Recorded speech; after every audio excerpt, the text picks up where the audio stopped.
Hello, everybody. This is Douglas Truth, and as you can see, as I demonstrate now before your eyes, I'm reunited with my old guitar and a K-Pro. It's not a K-Pro. K-Pro is an old computer made in 1980s. It's one of the first viable. It wasn't a laptop, to be sure, the size of a sewing machine. And one day I went into the K-Pro place up in North San Diego, and this is after going through a 9-month computer tech class, the content of which you simply wouldn't believe. Anyway, I went to K-Pro thinking, ask for a job, right? I got the resume. And it was this terrible experience that I had of knowing that he knew that I just wasn't viable for a place like that. There's something about me. It's like, no, this guy, no way. And that, back then, early 80s, it was, I don't know, it's a little over 30, I guess, but it was like, what am I going to do? What am I going to do? What am I going to do? It's truly terrifying. Because at the time I was slinging hash, as they say. Making breakfast for people, not realizing that was a far more noble and remunerative, in any real terms, job than any I could have in the tech business.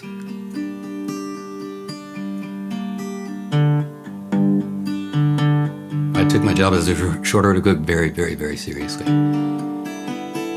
For reasons I didn't know at the time, but it's best that way, I suppose. So, my name is Douglas Truth, and I'm just updating you guys on the wheres and wherefores and what tos and all those kind of things that are happening. And because I know I haven't had many of those. So I'm in Chicago, Illinois, USA, having come here because of visa reasons from Mexico, and to do some medical work and some other stuff. And so it's time to go. I got my driver's license, and I got the car registered. It's in Massachusetts, though. So such are the way things are. And so I'm going to, at the end of this week, I'm going to drive a rental car over to Massachusetts and hang out with my buddies there for a while. And get the old Element up and running. And they're working some houses around here. And then the plan is, and I always use the plan, with an asterisk, right? Next to it, a couple of asterisks. Your mileage may differ and stuff like that. And some restrictions apply.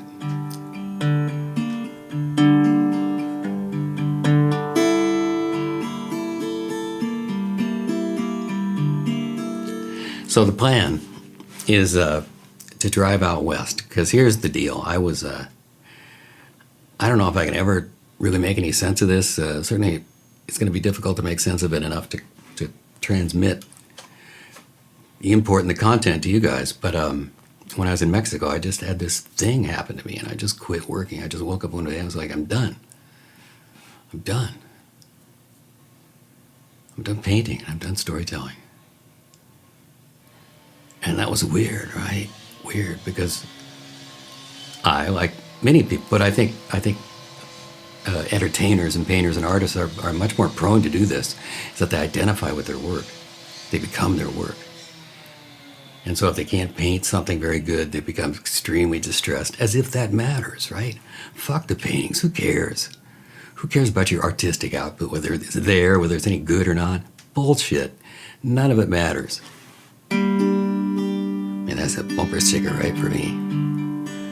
Vote Doug Truth. None of it matters. Except kindness and connecting with people. And that's why my short order cook, a lot of the places where I worked right out in front of people. I wasn't back in the kitchen, which I hate. Being in some windowless, steamy kitchen in the back, ooh, that's really bad. But most of the places I had, right on the other side, people eating the breakfast, like 18 inches away from me. At one place I worked, in between us two would be a monkey dish filled with black beauties, because we would always take a black beauty before we started. About 10 o'clock in the morning, we start on a 12-pack of beer, which never happened to K-Pro Computers, let me tell you that. So, anyway, where was I? Doesn't matter, right? Doesn't matter. So I took a deep look at things, and I realized that in large part, I'm not sure what the percentage is, but in large part, my motivations for doing the work was for so the people who like me and love me, that kind of thing, right? That sad story that so many of us have, that we don't think we deserve acknowledgement. I won't go so far as to say love, but acknowledgement without doing something clever or beautiful, funny, or horrifying, whatever, to get attention. That's what it's all about. Not what it's all about, but, in part. And that part made me uncomfortable in a way. I mean, it took me a while to actually grok inside of me what was happening, but that was part of it. So it was kind of a rebirth. It was kind of an underworld journey.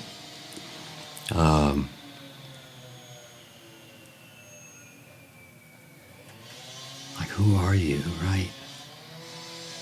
And what's important? What do you need to do? And it's like, okay, I shucked that one. What do you need to do? Fuck that. That goes out the window, right?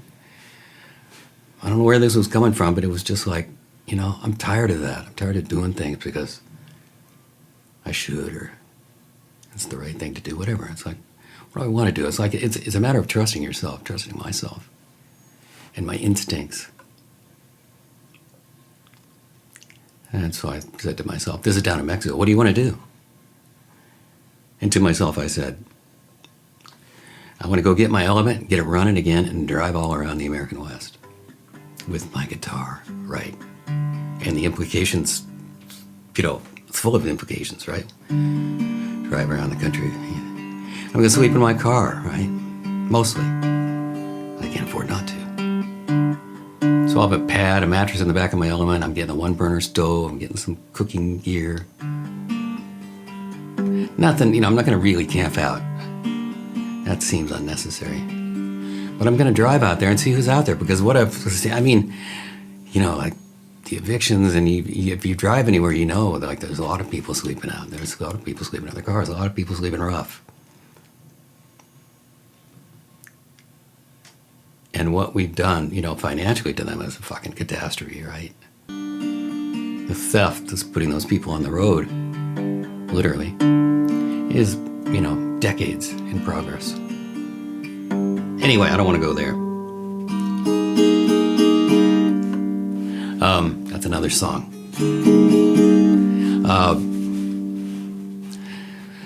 So, I figure those people need to be entertained.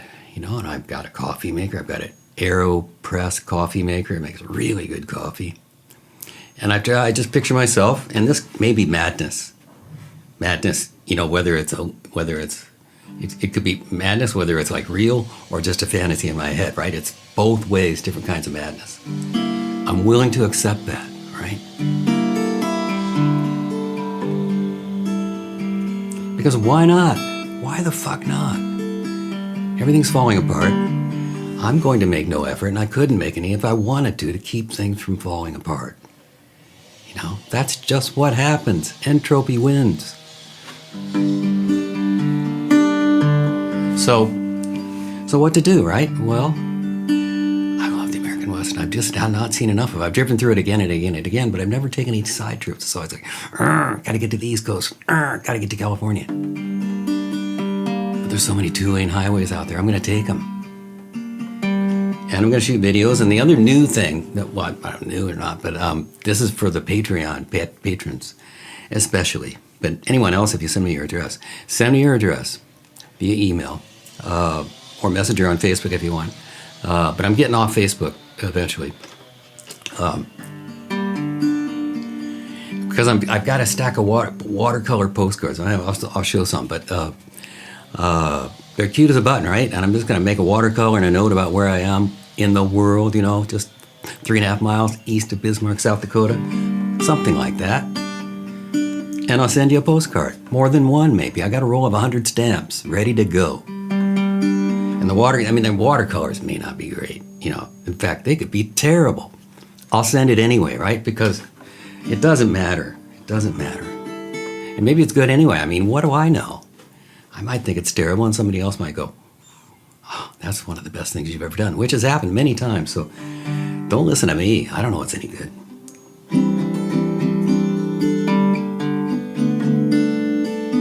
So I want to come up with some songs too. I really got excited by some of the lyrical stuff, not the songwriting, which is beyond me. But so if anybody knows some people that want to put some melodies to some lyrics, seriously, shoot me a message. All right, end of this week, I'll be heading to Massachusetts, getting the element going, hanging out with some buddies out there, and then, dot, dot, dot, and then, nobody knows. Nobody has any idea what's going to happen. Anything could happen, right? Beware of this. Just look this up. Bifurcation point. Bifurcation point. So that's when an energetic system starts getting so much energy pumped through it. You know, they just turn the valves. They'll turn all the valves on. The pipes are rumbling and shaking the whole building, and they're just turning up the energy input. It's like going like crazy. And it comes to a point, this bifurcation point, where the system itself makes the choice of either further chaos, like complete breakdown, whole building falls apart, or into a state of higher order that can handle the throughput of that much energy. It takes a higher state of order to handle that throughput. So that's the choice, the bifurcation point. So a culture is an energy system, throughput, input, all that stuff, processing. And ours is falling apart, right? So the energy throughput, I don't know where it's coming from, but it's like, you know, it's about to blow. Captain, right? Captain is about to blow. And so it's going to come to this point. And who knows whether we may have already passed the bifurcation point where like you never know. You never know what the bifurcation point actually is. It's just too far to figure that out. But it might be tomorrow. And the thing about the bifurcation point, the thing, is that at that point, the slightest, the tiniest input can make it go this way or that way. So this way or that way. So one day you're getting a coffee and you have to wait a little bit longer than you want to, and you get irritated. And you just destroyed the whole world. Thanks a lot. You know, it could come down to that. It could come down to that, where it's just like the thing you do, the thing you feel, the momentary reaction that you have to an annoyance,